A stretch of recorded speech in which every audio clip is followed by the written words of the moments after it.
जैसा कि दोस्तों फर्स्ट पार्ट में हमने जाना कि कौन कौन से आधार पर एनिमल किंगडम को क्लासिफाई किया गया है। उसमें से कुछ टॉपिक बचे हुए थे, जैसे कि अगर हम बात करें उनके एम्ब्रियोनिक लेयर के आधार पर, उसके अलावा सेगमेंटेशन के आधार पर, रिप्रोडक्शन के आधार पर कैसे एनिमल किंगडम को क्लासिफाई किया गया है, इस टॉपिक को हम आज के इस वीडियो में डिस्कस करेंगे।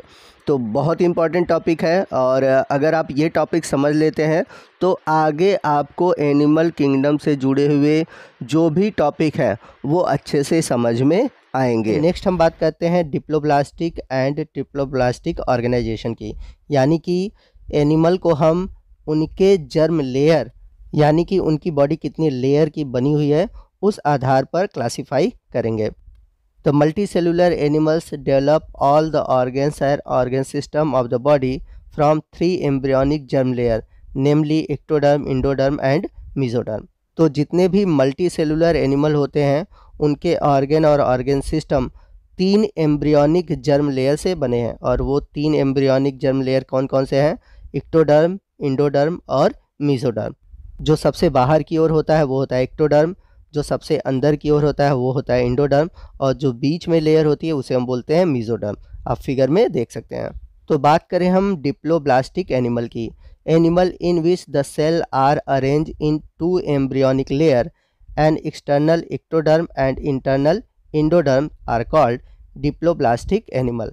तो ऐसे एनिमल जिनकी जो बॉडी होती है वो 2 लेयर की बनी होती है, बाहरी इक्टोडर्म और अंदर का इंटरनल जो है वो है इंडोडर्म, इन्हें हम बोलते हैं डिप्लोब्लास्टिक एनिमल। जैसे कि स्पॉन्ज, सिलेंट्रेट, ये सभी क्या है? डिप्लोब्लास्टिक एनिमल है। In this animal an undifferentiated layer mesoglea is present in between ectoderm and the endoderm. तो जो डिप्लोब्लास्टिक एनिमल होते हैं इनमें इक्टोडर्म और इंडोडर्म के बीच में एक अनडिफरेंशिएटेड लेयर पाई जाती है जिसे हम मीजोग्लिया कहते हैं। तो आप फिगर में लेफ्ट साइड देख सकते हैं। वहीं बात करें हम ट्रिप्लोब्लास्टिक एनिमल की, those animal in which developing embryo has a third germ layer mesoderm in between the ectoderm and endoderm is called triploblastic animal. तो ऐसे एनिमल जिनके एम्ब्रियोनिक डेवलपमेंट के बाद 3 जर्म लेयर बनते हैं, यानी कि इक्टोडर्म और इंडोडर्म के साथ साथ बीच में मीजोडर्म पाई जाती है, उसे हम ट्रिप्लोब्लास्टिक एनिमल कहते हैं। जैसे हम बात करें प्लेटीहेल्मिन्थीज और कॉर्डेट्स, ये सभी ट्रिप्लोब्लास्टिक एनिमल है।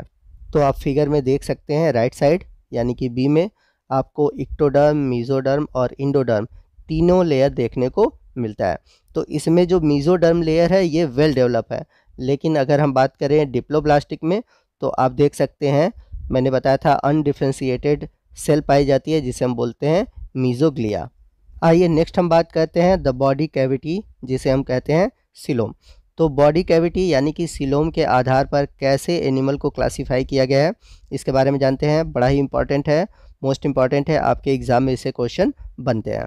तो आइए देखते हैं कि सीलोम की डिफिनीशन क्या है। The body cavity which is lined by mesoderm is called coelom and those animal possessing coelom are termed as coelomate animal. तो एनिमल के बॉडी में जो कैविटी यानी कि जो रिक्त स्थान होती है जो कि मीजोडर्म द्वारा घिरी होती है, उस रिक्त स्थान को ही हम बोलते हैं सीलोम, और जिन एनिमल में सीलोम पाया जाता है उन्हें हम बोलते हैं सीलोमेट एनिमल। एग्जाम्पल की बात करें एनिलीड, मोलस्का, आर्थ्रोपोड्स, कॉर्डेट्स, ये सभी क्या है? सीलोमेट एनिमल है, क्योंकि इनमें सीलोम पाया जाता है।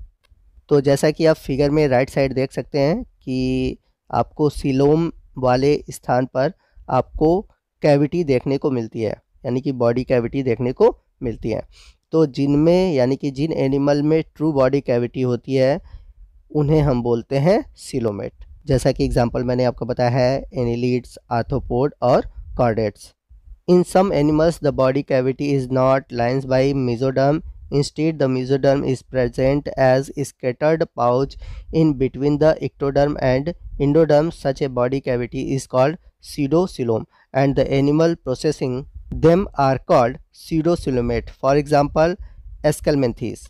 तो ऐसे एनिमल जिनमें की बॉडी कैविटी मीजोडर्म द्वारा घिरी नहीं होती और इनमें जो मीजोडर्म होता है वो पाया तो जाता है लेकिन स्कैटर्ड होता है, बिखरा हुआ होता है और पाउच के रूप में होता है।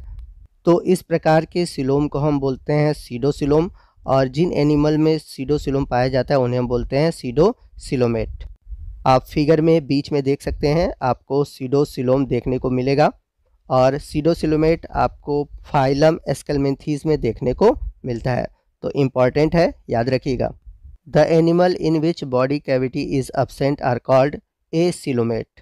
तो ऐसे एनिमल जिनमें की बॉडी कैविटी नहीं पाई जाती उन्हें हम बोलते हैं एसिलोमेट। For example Platyhelminthes. तो आप फिगर में अपने लेफ्ट साइड देख सकते हैं। तो ये तो बात हुई बॉडी कैविटी के आधार पर एनिमल का क्लासिफिकेशन। अगला जो आधार है एनिमल किंगडम को क्लासिफाई करने का वो है सेगमेंटेशन, यानी कि कुछ ऑर्गेनिज्म के जो बॉडी होते हैं वो छोटे छोटे पार्ट में डिवाइडेड होते हैं। अब ये जो डिवीज़न होता है ये एक्सटर्नली और इंटरनली होता है या फिर एक्सटर्नली होता है। तो इस आधार पर एनिमल किंगडम को 3 पार्ट में डिवाइड किया गया है। पहला है अनसेगमेंटेड, यानी कि ऐसे एनिमल जिनका बॉडी छोटे छोटे पार्ट में यानी कि सेगमेंट में डिवाइड नहीं होता, जैसे कि प्लेटीहेल्मिन्थेस के एग्जांपल ले लेते हैं राउंड वार्म, जैसे कि एस्कैरिस में आपको सेगमेंटेशन देखने को नहीं मिलता। दूसरा है सीडो सेगमेंटेशन, यानी कि इनमें होता क्या है, इनका जो बॉडी होता है एक्सटर्नली सेगमेंटेड होता है, यानी कि बाहर से आपको सेगमेंटेड दिखाई देगा लेकिन इंटरनली सेगमेंटेड नहीं होता। जैसे कि अगर हम बात करें प्लेटीहेल्मिन्थेस में पाए जाने वाले जो एनिमल है उनमें आपको सीडो मेटामॉर्फिज्म देखने को मिलेगा। अगला है मेटामेरिज्म। तो ऐसे एनिमल जिनके बॉडी एक्सटर्नली और इंटरनली दोनों तरह से सेगमेंटेड होते हैं उन्हें हम बोलते हैं मेटामॉर्फिज्म। तो जैसे अगर हम एग्ज़ाम्पल लें एनिलिडा में अर्थवर्म यानी कि केचुए की, तो केचुए में आपको देखने को मिलेगा कि इनका बॉडी इंटरनली और एक्सटर्नली दोनों तरह से सेगमेंटेड होता है। अगला जो आधार है एनिमल किंगडम को क्लासिफाई करने का वो है नोटोकॉर्ड। तो नोटोकॉर्ड होता क्या है, यह एम्ब्रियोनिक डेवलपमेंट में मीजोडर्म से डिराइव्ड होता है और जिनमें नोटोकॉर्ड पाया जाता है वो कहलाते हैं कॉर्डेट्स और जिनमें नोटोकॉर्ड नहीं पाया जाता उन्हें हम बोलते हैं नॉन कॉर्डेट्स। तो पोरीफेरा से लेकर इकाइनोडर्म्स तक आपको नोटोकॉर्ड देखने को नहीं मिलता। अगला जो आधार है एनिमल किंगडम को क्लासिफाई करने का वो है फर्टिलाइजेशन के आधार पर, यानी कि निषेचन के आधार पर। तो निषेचन के आधार पर देखा जाए तो इन्हें 2 कैटेगरी में क्लासिफाई किया गया है, एक है एक्सटर्नल और दूसरा है इंटरनल। तो जैसे कि इकाइनोडर्मेट्स, हेमिकार्डेट और कुछ एम्फीबियन में आपको एक्सटर्नल फर्टिलाइजेशन देखने को मिलता है, जबकि पोरीफेरा, प्लेटीहेल्मिन्थेस, एस्केलमेंथेस, आर्थ्रोपोडा इन सभी में इंटरनल फर्टिलाइजेशन देखने को मिलता है। वहीं अगर हम बात करें रिप्रोडक्शन के आधार पर, तो रिप्रोडक्शन के आधार पर ये 2 टाइप के होते हैं, एक है वाइविपेरस और दूसरा है ओविपेरस। तो विविपेरस उन्हें कहते हैं जो एनिमल मैच्योर बेबी को जन्म देते हैं और ओविपेरस उन्हें कहते हैं जो कि अंडे देते हैं। तो इस तरह से आपने देखा कि कैसे एनिमल किंगडम को किस आधार पर क्लासिफाई किया गया है। तो इसी के साथ हमारा आज का ये जो सेकंड पार्ट है और एनिमल किंगडम को क्लासिफाई करने का जो पूरा टॉपिक है वो ख़त्म होता है। कमेंट करके बताइएगा कि आपको ये वीडियो कैसा लगा। वीडियो अच्छा लगा हो तो वीडियो को लाइक और शेयर करना मत भूलिएगा और कोई भी डाउट है आप हमसे कमेंट करके पूछ सकते हैं। तो मिलते हैं अगले वीडियो में अगले टॉपिक के साथ, तब तक के लिए जय हिंद, जय भारत।